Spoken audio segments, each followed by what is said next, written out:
탈당 결행은 12월 27일 날 하겠습니다.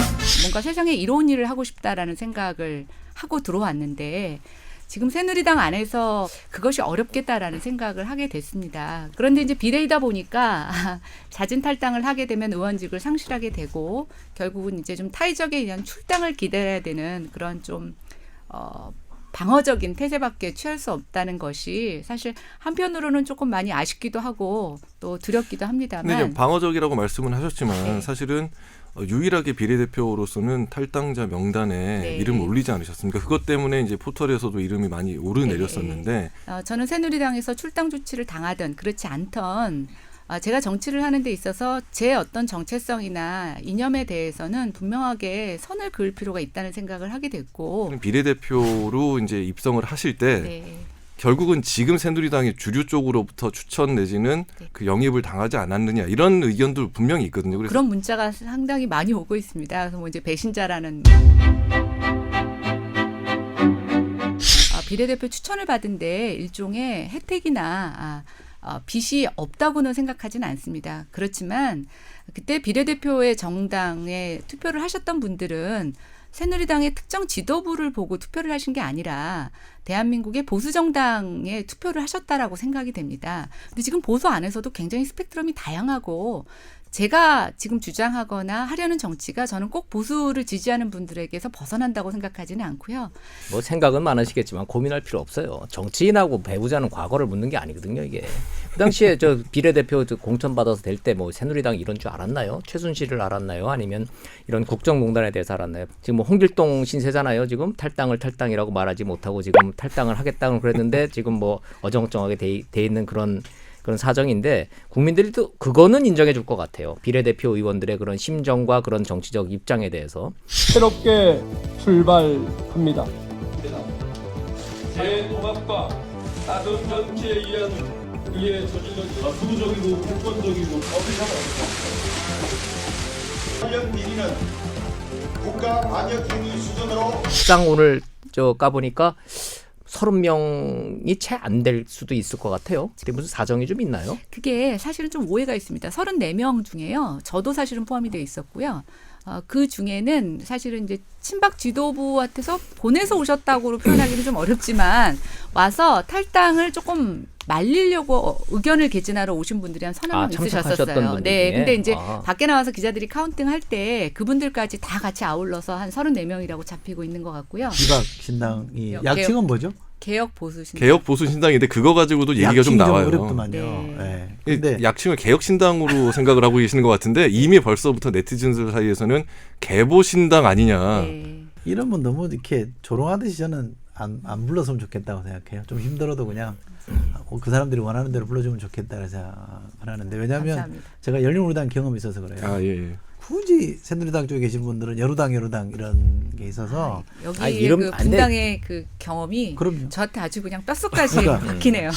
제가 본 신당의 모습은 조금 이런 측면이 있었습니다. 그러니까 먼저 새누리당은 사실상 의견이 지도부에서 정해지면 일방적으로 하달되고 밑에서는 크게 이론을 제기하지 않는 분위기였어요. 근데 저희 신당은 사실은 그 부분에 있어서는 굉장히 다이나믹합니다. 일단 정해져서 내려가는 것을 별로 좋아하지도 않고 대신 안에서 약간 분열처럼 보이기는 하지만 굉장한 토론이 있습니다. 제가 지금 속해 있는 정당이 당내 문제 때문에 혼란을 오랫동안 겪었던 정당이기 때문에 사실은 뭐 남의 일 같지는 않죠. 그리고 약간 좀 악담 비슷하게 하자면 빨리 분화된 게 갈라선 게 좋은 선택이라고 저는 봐요. 수구보수와 개혁보수로 저는 나뉘는 게 역사의 순리에 맞다고 봐요.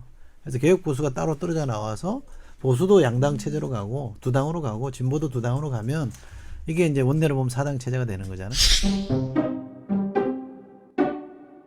88년 총선 이후에 그때는 이제 뭐 민정당이 있었고 그다음에 DJ당이 있었고 YS당이 있고 JP당 쉽게 말하면 그런 네 당이었고 지역당이 있었죠. 이분들이 다 지역 기반을 다 갖고 있었어요. 그렇죠. 예. 그 네 분이 다 대선 후보이거나 대통령이었단 말이죠. 근데 지금은 요 4당 체제가 되더라도 지역 기반이 없어요. 지역 기반이 뭐 있는 데도 있지만 약간 과거처럼 이렇게 명확하지 않기 때문에 게다가 정체성 구분도 아직은 분명하지 않은 게 하나 있고 그다음에 대선 주자도 정말 이렇게 그 삼김에 버금갈 정도의 기반을 가진 대선 주자가 존재하느냐 그러면 아닌 정당도 있잖아요. 그렇게 보면 굉장히 불안정한 사당 체제라서 이게 대선 전후 또는 대선 과정, 대선 후에 저는 재편될 수도 있다고 봐요. 불임 정당이냐 아니냐를 더 중요하게 봐요. 그러니까 대선 후보를 낼 수 있느냐. 과거에는 아무리 숫자가 적었어도 삼김이 전부 다 대선 주자였었고 그 당시 민정당도 어찌됐든 TK 그 기반으로 한 대선 후보가 있는 정당이었죠. 오늘 상황만 놓으면 새누리당으로 남는 그 친박당은 대선 후보를 현재로선 낼 수 없는 걸로 봐서는 불임 정당이거든요. 그러면은 이 사당 체제는 유지가 될 수 없는 사당 체제라는 거죠. 어떤 형태로든 간에 다시 한번 합종 연행과 해처 모여를 다시 한번 할 수밖에 없는 구조인 거죠. 그러니까 전통적인 시각에서 보면은 이제 대통령 후보를 위주로 당이 재편되는 게 맞아 왔는데 저는 아까 이제 이철희 의원 말씀하시는 것처럼 그 80년대 사당 체제와 지금 사당 체제가 가장 다른 거는 결국은 그때는 지역 기반이었지만 이번에는 뭐 러프하게라도 가치 기반으로 지금 정당이 재편되고 있다라는 생각이 들어요. 근데 그 부분은 사실 가치를 지향한다라는 거는 권력을 실제로 잡느냐 여부와 무관하게 어떤 기반들이 만들어지고 있기 때문이다라고 생각을 하는 거거든요. 분당을 하기로 결의를 한 의원들을 좀 보면은 주로 이제 수도권, 서울 수도권 PK가 이제 주축이고 의외로 TK가 3분이신데 충청권이 굉장히 적어요. 네. 만약에 반기문 총장님이 들어오셔서 어떤 정치권에 몸을 담으시면 그쪽에 합류하겠다라고 하는 의사표시를 하고 계시고 한 그게 10분 정도 된다고 하더라고요. 그래서 아마 충청권에서는 그런 부분들이 확실히 지금 이 탈당에서 약간 보류하게 하고 조금 기다리게 하는 효과가 있는 것 같습니다. 유권자 입장에서는 그런 모습들이 상당히 좀 뭐랄까 신선하게 보이지는 않거든요. 충청권 대통령을 내지 못한 거에 대한 아쉬움이 남아있는 사람들이거든요. 대놓고 얘기하잖아요. 1월 중순에 반기문 총장 귀국하면 그때 같이 들어간다는 거잖아요. 지금 신당에. 모시고 들어가겠다, 업고 들어가겠다. 뭐 표현은 다 다르지만. 부산 경남과 대구 경북은 따로 갔어요. 이거 디커플링이라고 그러잖아요. 그렇죠. 그래서 PK는 이미 완전히 영남에서 이 TK와 다른 여론 흐름을 보였던 게 사실이고 수도권은 워낙 민심에 체감도가 민감하잖아요. 그렇기 때문에 또 이 이른바 반박근혜 정서가 유난히 높은 데고 그래서 여기 국회의원들이 움직이는 거는 쉬운 선택이에요. 훨씬 자유롭죠. 사실은. 그런데 예, 충청도는 예. PK나 수도권만큼 이렇게 민감하게 움직이지는 않았거든요. 그래서 그 흐름을 보겠다는 거는 정치인으로서는 저는 뭐 신중한 자세는 좋다라고 봅니다만 저게 반기문 대통령 특히 충청 대통령 만들기 위한 프로젝트의 일환으로 저런 선택을 하고 있다 그러면 저건 전혀 도움이 안 된다고 저는 봅니다. 결국 어느 정당에서나 지지도가 높은 후보를 자기 쪽으로 영입할 수 있을 것이냐라는 것에 대한 초미의 관심사라고 보여지고 그렇죠. 네. 그것의 지도권을 어떤 지역적 의원들이 더 가질 수 있다고 하면 저는 뭐 그것은 뿌리칠 수 없는 유혹이라고 생각이 됩니다. 그 개혁보수 신당의 당내 문제가 좀 정리가 돼야 될 텐데 일단은 좀 투톱 체제란 말이죠.